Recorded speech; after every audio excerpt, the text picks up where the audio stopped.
वल्जामिउल कबीर लिज़्ज़ियादात फ़िज़िहिल मफ़सूद दुररिल गुरर बिहिल हिदाया व मिनहुल बिदाया व इलैहिन निहाया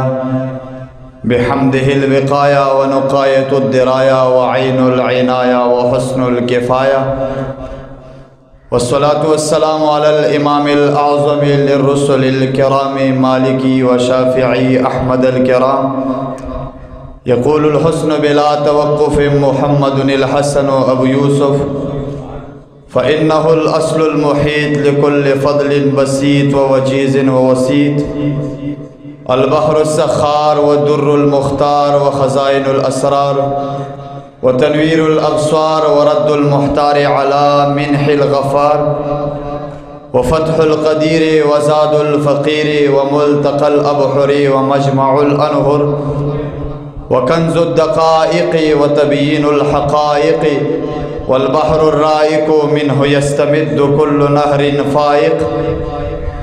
फ़ीहिल मुनियतु व बिहिल गुनियतु व मराक़िल फ़लाह व इमदादुल फ़त्ताह व इद्वाहुल इस्लाह व नूरुल इद्वाह व कश्फ़ुल मुज़मरात व हल्लुल मुश्किलात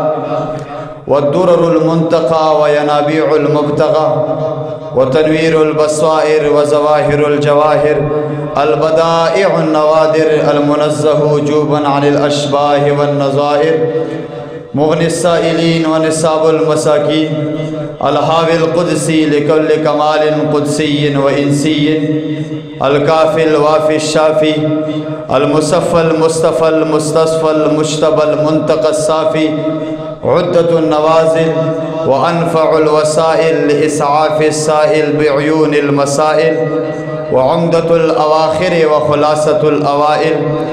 व अला आलिहि व सहबिहि व हिज़्बिहि मसाबीहिद दुजा व मफ़ातीहिल हुदा ला सियमा शेख़ैन अस्साहिबैन अल आख़िज़ैन मिनश शरीअति वल हक़ीक़ति बिकिलत तरफ़ैन वल ख़तनैनिल करीमैन व कुल्लुम मिन्हुमा नूरुल ऐन व मजमउल बहरैन व अला मुज्तहिदी मिल्लतिही व अइम्मति उम्मतिही खुसूसन अल अरकानल अर्बअता वल अनवारल लामिअता व इब्नहुल अकरम अल गौसल आज़म ज़ख़ीरतल औलिया व तुहफ़तल फ़ुक़हा व जामिअल फ़ुसूलैन व फ़ुसूज़ुल हक़ाइक़ व शरहिल मुहज़्ज़ब बिकुल्लि ज़ैन व अलैना मअहुम व बिहिम व लहुम या अरहमर राहिमीन आमीन आमीन आमीन वल्हम्दुलिल्लाहि रब्बिल आलमीन व बादु फ़अऊज़ु बिल्लाहि मिनश शैतानिर रजीम बिस्मिल्लाहिर रहमानिर रहीम अलिफ लाम मीम ज़ालिकल किताबु ला रैब फ़ीह हुदल लिल मुत्तक़ीन सदक़ल्लाहु ख़ालिक़ुल अज़ीम क़ाल अल्लाहु तआला व तबारक फ़ी शान हबीबिही व नूरि फ़र्शिही व ज़ीनत अर्शिही मुख़बिरन व आमिरा इन्नल्लाहा व मलाइकतहु युसल्लूना अलन नबी या अय्युहल्लज़ीना आमनू सल्लु अलैहि व सल्लिमू तस्लीमा। टूल पे इख़लास से दुरूद शरीफ आए। अल्लाहुम्मा सल्लि अला सय्यिदिना व नबिय्यिना व शफ़ीइना व तबीबिना मुहम्मदिन व आलिहि व इत्रतिहि बिअददि कुल्लि मालूमिन लक। अस्सलातु वस्सलामु अलैका सय्यिदी या आलिमा मा काना व मा यकून व अला आलिका व अस्हाबिका सय्यिदी या सुरूर क़ल्बिल मख़ज़ून। अस्सलातु वस्सलामु अलैका सय्यिदी या शाहिदल मुल्की वल मलकूत व अला आलिका व अस्हाबिका सय्यिदी या मुशाहिदल जब्बार वल जबरूत। पस्टेज मांदनास्त मशाह-ए-इज़ाम उलमाए कराम दे जामिया अमीनिये तलबाए कराम बाहर नारागिल मिलमनो अस्सलामु अलैकुम व रहमतुल्लाहि व बरकातुहू। मोहतरम हाज़रीनो, योत्सो खबरो मुका ज़माबंद ने चीस्ता पदग पाक मुक़द्दस दरबार के नसीब शुआ। सिर्फ यो दो खबरी अस्तासो पर खिदमत के आरस कौल गवाड़म। अवल खबरा साहिब कुरान सल्लल्लाहु अलैहि व आलिहि वसल्लम او دویمه خبره په باره د قرآن عظیم الشان کې بیا د خپل خبرو اختتام کول غواړم. خبره دا عرض کول غواړم چې ټول مسلمانان مؤمنانو لا دا خبره ډیره زیاته اهمه لازمی او واجب فرض ده چې تمام انسانان مسلمانان په خپلو زړونو کې د حضور پر نور دافع البلاء والشرور صلی الله علیه وسلم دا عظمت قدر او ادب په زړه کې وساتي او لږ احترام لږ ادب چې چا د دوی مبارکو په زړه کې کړی دی او په زړه کې راوستلی دی باری تعالی جل جلاله هغه انسان داسې خالی نه دی پریښی. او زه به یو حواله ورکړم، مشهور کتاب دی قاضی عیاض رحمه الله په شفا شریف کې دغه واقعه ذکر کړي چې کله د خراسان بادشاه وفات شو، د هغوی د وفات نه بعد چا په خوب کې ولیده خراسان بادشاه ته وایي چې باری تعالی جل جلاله تا سره څه معامله کړې ده؟ خراسان بادشاه ورته وایي چې کله زه وفات شم او خلکو قبر ته راوړم ما ته مخکې نه الله قبر د جنت د باغونو نه یو باغ جوړ کړی او رب کریم دا قبر راته دومره کول او کله څومره چې زما په قبر کې نظر لګېدو. دا صاحب تینا پوښتنه کوي چې دا لوی مقام دا لویه مرتبه الله په څه باندې ستا له درکړه؟ هغه ورته وایي چې صاحبه کله چې زه قبر ته رالم ما دا قبر باغیچه وکته او دې سره سره دا قبر وسعت او فراخي ما وکته ما الله جل جلاله ته عرض وکړه چې الهه دا دومره لوی مقام دی ما له په څه راکړه؟ دا کوم یو عملو چې ما قبر روښان دی زما قبر جنت د باغیچو نه باغیچه ده او چې زما ته الله جل جلاله آواز وکړه چې او بنده دا دومره لوی مقام ما ځکه درکړه او بادشاه یو ورځې ته په غر باندې روان وې تا سره په غر باندې لښکر هم روانو غلامان هم در سر روانو ته چې کله د غر سر ته ورسېدې نو ستا یو سوچ راغی یو فکر دراغی او د هغه سوچ او د فکر په برکت باندې ما ستا ته دا لوی انعام درکړی. رب کریمه هغه کوم یو فکر هغه کوم یو سوچو چې زما ته داسې لوی مقام پرا نصیب کا الله جل جلاله ورته فرمایي چې هغه سوچ او هغه فکر دداو یو ورځ ته په غر باندې روان وي غلامان خادمان در سره روانو ستا چې رستو راوکاته تا پسې غلامان هم روانو ستا په زړه کې دومره راغله ستا په ذهن کې دومره راغلل چې کاش کوي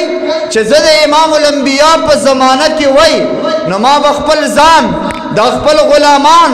دا هر څه د حضور مبارک د نعلین پاکو د چپړو مبارکو په ګرد باندې قربان کړي وای. ستا دومره سوچ راغی ستا دومره فکر وکړه ستا دومره احترام په هغه سوچ او فکر کې ده زما د امام الانبیاء وکړه د هغه سوچ په خاطر د هغه احترام په خاطر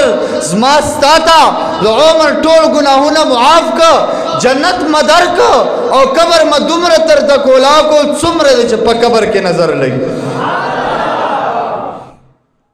دا صرف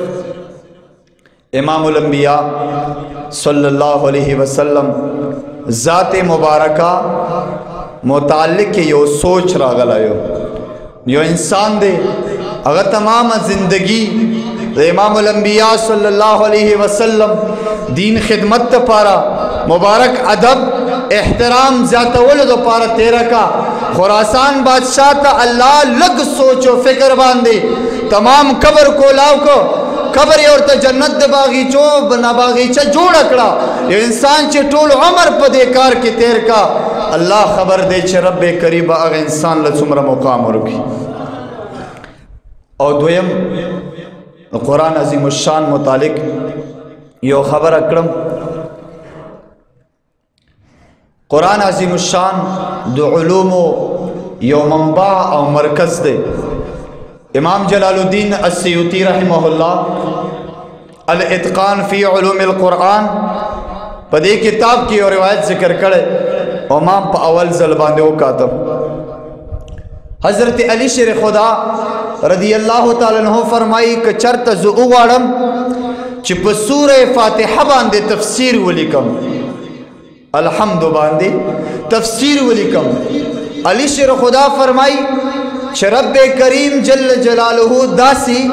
حصہ د علم را کړی دا چې صرف په سوره فاتحه باندې با دومره لوی تفسیر ولیکم چې اویا او خان بس ما هغه کتاب بیا نشي وړای، اویا او خان به نشي وړای. دغه روایت زمونږ امام اهل سنت مجدد دین و ملت اعلی حضرت محقق و مدقق علی الاطلاق امام شاہ احمد رضا خان فاضل بریلوی رحمہ اللہ فتاوی رضویہ کے ذکر کئی خو بیا دغه روایت نلان دی او خسته خبره کئی. امام اہل سنت فرمائی چې هر کله علی شیر خدا فرمائی چې زه د قرآن په صرف فاتحه باندې دومره کتاب لیکلی شم چې اویا او خان به یې نشي وړی. امام اہل سنت فرمائی چې د اوخانو او یاو اوخانو په شا باندې تقریباً 25 لاکھ کتابونه راځي، 25 لاکھ. نو علی شیر خدا رضی اللہ تعالی عنہ دا خبر څه مقصد شو؟ مقصد یې دا شو علی شیر خدا فرمائی که زه وغواړم چې د قرآن په سوره فاتحه باندې تفسیر ولیکم نو صرف په فاتحه باندې 25 لاکھ جلد کتاب لیکلی شي. نو سوچ کړئ چې بقایه قرآن باندې به څومره کتاب څومره جلدونه ولیکي. زه به یو عام خبره وکړم که دینه زیات علم الله ورکړی چې علی شیر خدا رضی الله عنه مبارک با په ټول قرآن تفسیر باندې ما ایمان او عقیده دا چې کروڑ جلدونه هم لیکلی شي. 1 کروڑ جلد کتاب علی شیر خدا د قرآن په تفسیر لیکلی شي. نو چې هر کله د علی شیر خدا د علم دا حال دی چې هغه د 25 لاکھ جلد کتاب په یو فاتحه باندې لیکي، هغه نه په علم کې عثمان غنی اولاد دی، هغې نه بیا عمر فاروق اوچت دی، هغې نه بیا ابوبکر صدیق اوچت دی، صدیق اکبر نه بعد پیغمبران دي او بیا د ټولو پیغمبرانو د امام د علم به کوم حال دی.